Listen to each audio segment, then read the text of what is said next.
Good morning बच्चों। Online शिक्षण में आपका एक बार फिर से स्वागत है।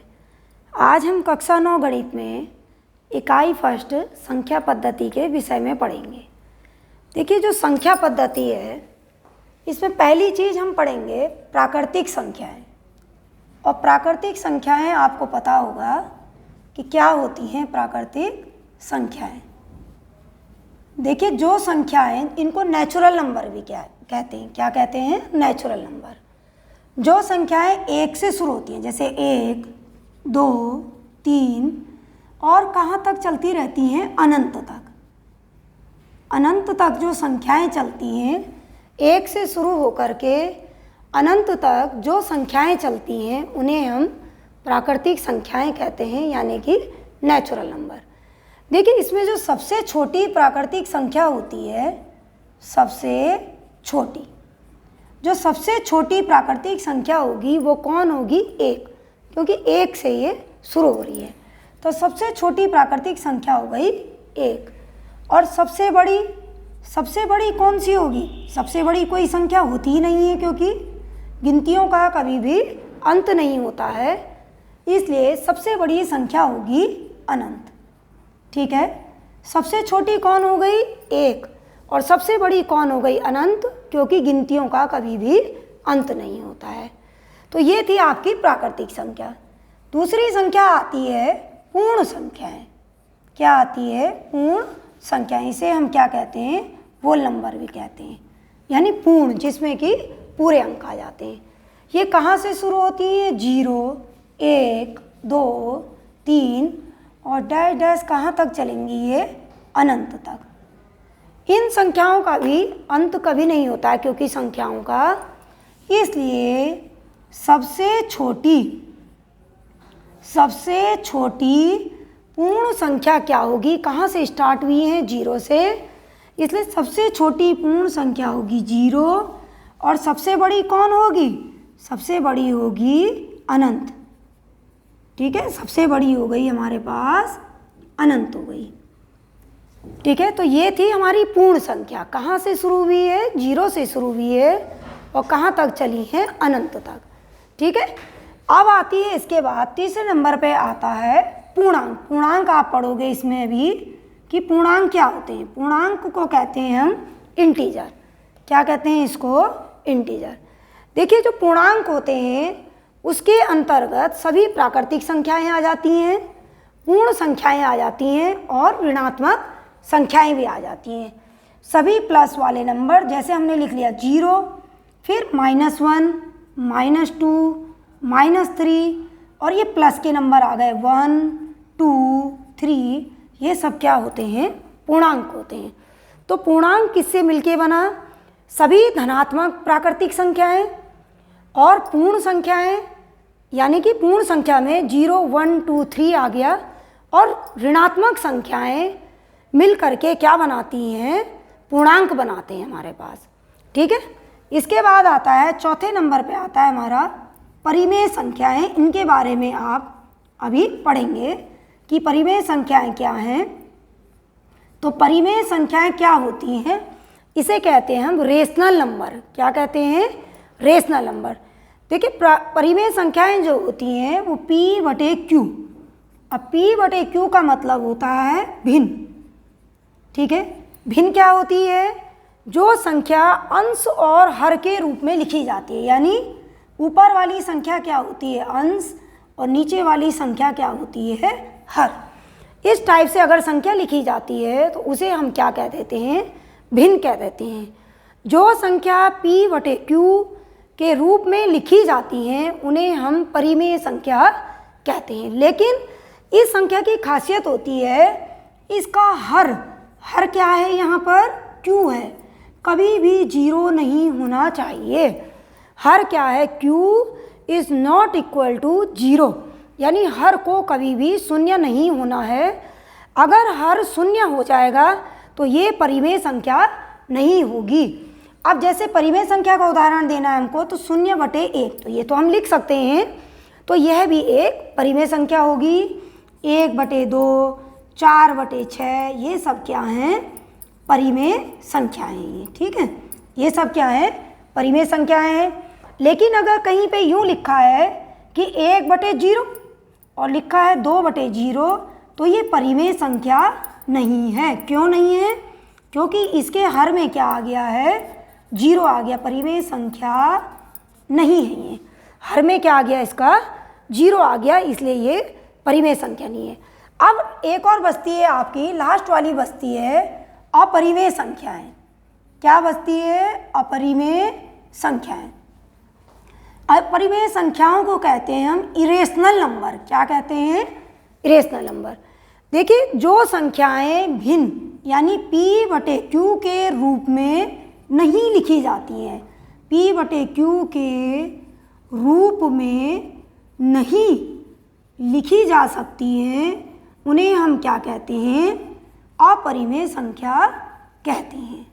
ठीक है, जो संख्याएं p/q यानी कि भिन्न के रूप में नहीं लिखी जा सकती, उसे हम अपरिमेय संख्या कहते हैं। जैसे √2, ये भी क्या है? अपरिमेय संख्या है। ठीक है, √3 ये भी अपरिमेय है। लेकिन अगर कहीं पे √4 लिख देता है, तो √4 क्योंकि ये वर्गमूल के चिन्ह के अंदर है, इसका मान होता है 2, तो ये हमारी परिमेय संख्या बन जाती है। ये कैसे बन जाएगी? परिमेय। तो √4 कैसी संख्या है? परिमेय संख्या है। ठीक है, √2, √3, √5, √6 ये सब कैसी संख्या है? अपरिमेय संख्या, क्योंकि इन्हें हम p/q के रूप में नहीं लिख सकते हैं। ठीक है, तो अब हम इसके बाद इसकी अभ्यास शुरू करेंगे। चलो बच्चों, अब देखें, हम देखते हैं अभ्यास 1.1 का पहला क्वेश्चन। क्या है कि क्या 0 एक परिमेय संख्या है? क्या इसे p/q के रूप में लिख सकते हैं? देखिए, अभी हमने परिमेय संख्या के विषय में जब पढ़ा था, तो तब हमने देखा था कि 0 क्या थी? एक परिमेय संख्या थी। तो हम क्या लिख लेंगे कि हाँ, 0 क्या है? एक परिमेय संख्या है। 0 एक परिमेय संख्या है। अब इसमें लिखा गया आगे कि क्या इसे p/q के रूप में लिख सकते हैं? तो हम कहेंगे कि हाँ, जब 0 एक परिमेय संख्या है तो हम लिख लेंगे 0 को 0 और इसके नीचे लिख लेंगे 1, यानी किसी भी संख्या के नीचे हम 1 लिख सकते हैं। और यह जो है क्या है? यह p/q का रूप है।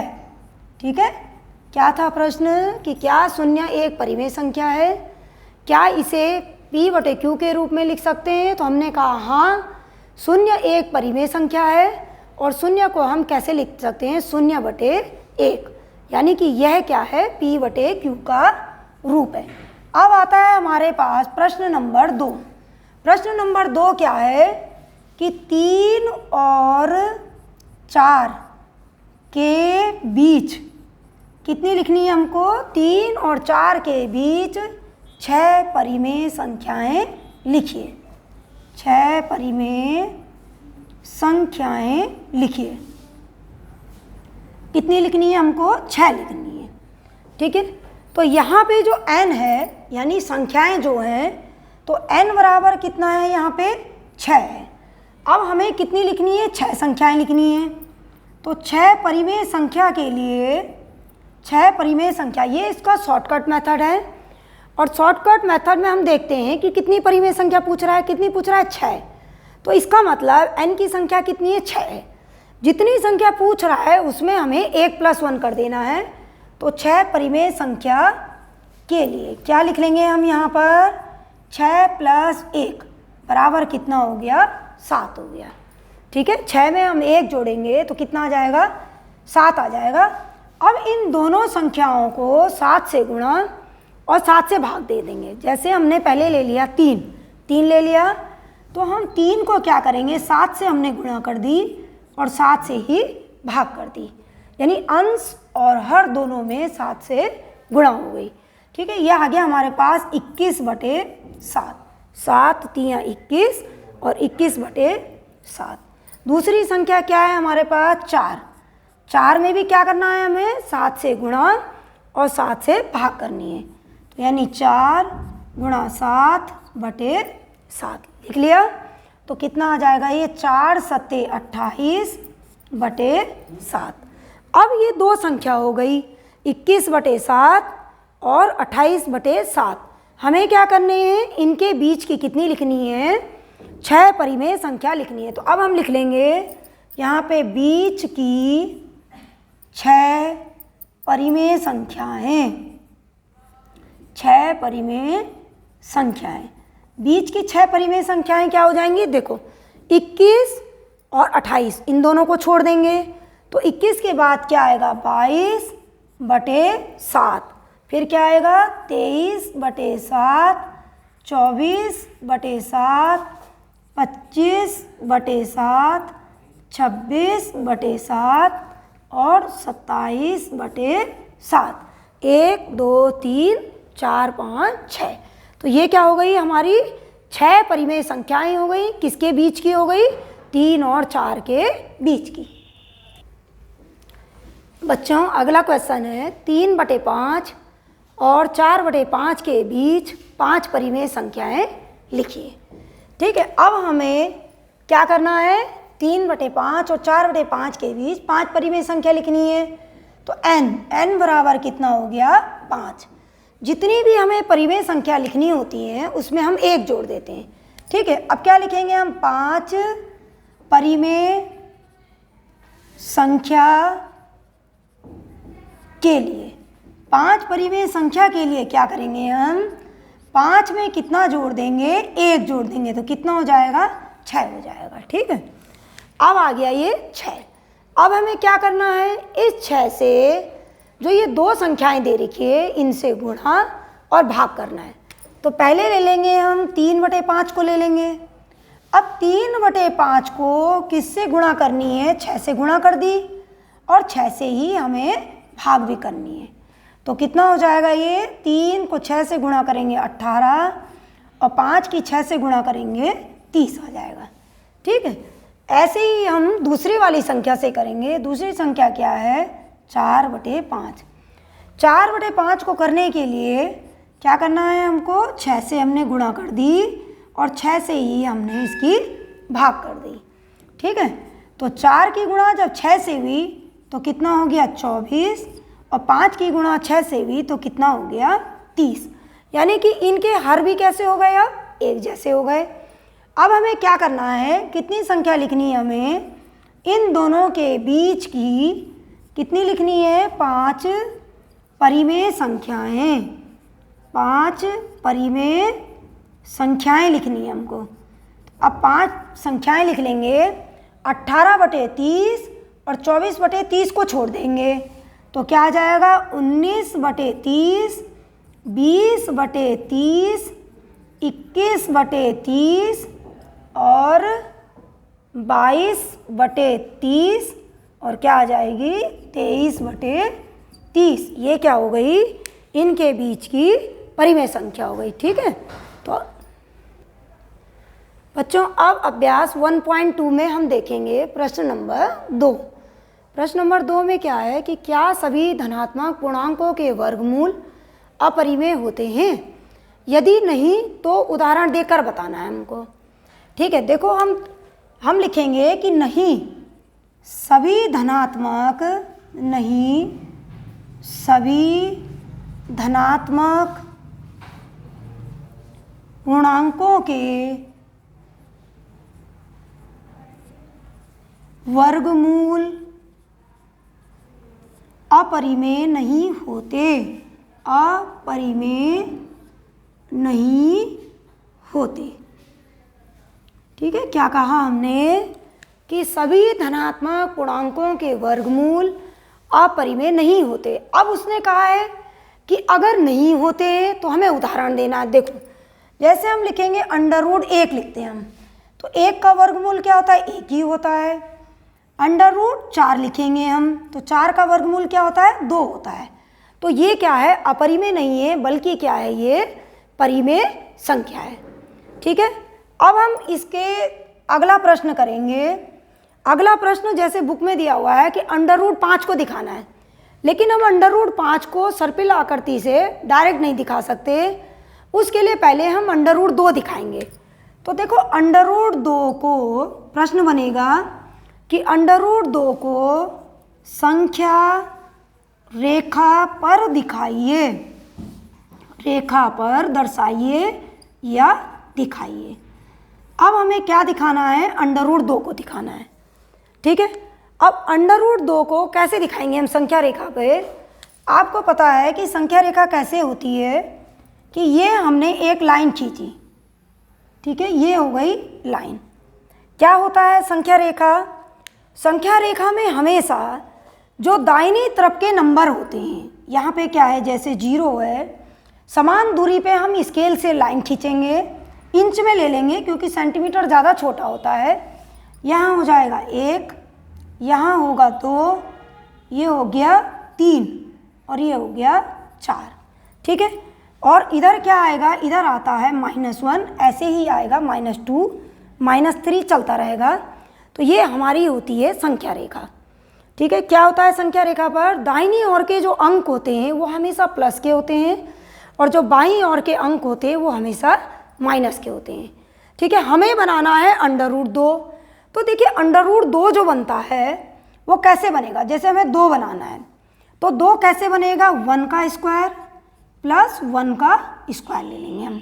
तो 1 का स्क्वायर क्या होता है, हमेशा 1 ही होता है, और ये भी हो गया 1। तो एक और एक क्या बन गए, 2 बन गए। तो इसका मतलब हमें क्या लेनी है, 1 इकाई लेनी है। 1 इकाई का मतलब जो ये दूरी है ये ले ली। संख्या 1 पर हम क्या रखेंगे, स्केल रखेंगे और ऐसे एक सीधी लाइन खींच लेंगे। सीधी लाइन का मतलब है कि हमने इस पर क्या डाला है, एक लंब डाला है, ठीक है। हमने क्या डाल दिया, इस पर लंब डाल दिया। ये लंब यानी 90 डिग्री का कोण। चाहो तो हम इस पे प्रकार की सहायता से 90 डिग्री का कोण भी बना सकते हैं, ठीक है। अब ये जो दूरी है इसकी, ये दूरी कितनी है, 1 है, ठीक है। हमें 1 और इधर भी कितनी लेनी है, 1 लेनी है। इसलिए हम क्या करेंगे, प्रकार में 1 अगर हमने इंच लिया है तो 1 इंच की इस दूरी को नाप लेंगे और यहाँ से दूरी लेकर के इस पर ये दूरी ले लेंगे ऐसे, और यहाँ से इस पर निशान लगा देंगे। तो ये दूरी आ जाएगी हमारी, कहाँ पे आ जाएगी, यहाँ पर हमारा ऐसा आर्क कट जाएगा। ये किससे कट जाएगा, प्रकार की सहायता से ऐसा हम आर्क लगा लेंगे, ठीक है। अब इसको क्या करना है, हमें इसको कहाँ मिला देना है, बिंदु O पर मिला देना है। बिंदु O पर मिला दिया, इसका नाम हो जाएगा यहाँ पे A। ये 1 तो थी, ये 1 थी, ये हो गया A, ये बिंदु B C D। ये संख्या रेखा पे हमने बिंदुओं को नाम से दिखा दिया। O से लेकर A तक की दूरी कितनी थी, 1 इकाई, और A से लेकर इसे माना हम यहाँ पे नाम दे देते हैं P, तो इसकी भी दूरी कितनी है, 1 इकाई है, क्योंकि 1 और 1 मिलके बनता है 2, ठीक है। अब हमें क्या करना है, ये क्या है, त्रिभुज OAP है, ये एक त्रिभुज की रचना हो गई।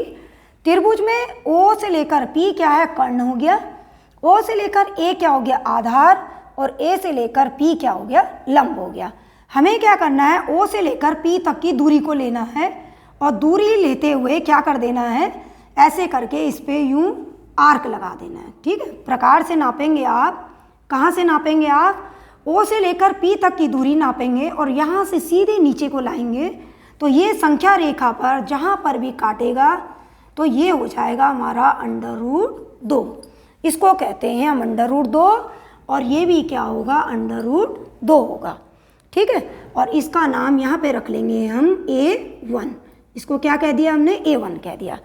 तो √2 कैसे बनाया हमने संख्या रेखा पे, क्या क्या सबसे पहले देखा हमने, जो √2 बनता है वो 1 और 1 मिलके बनता है, यानी कि 1 और 1 मिलाएंगे तो 2 बनेगा। संख्या रेखा पर O से लेकर 1 2 3 0 है, ये 0, फिर ले लिया 1, फिर ले लिया 2, फिर ले लिया 3, फिर 4, समान दूरी के निशान लगा लिए।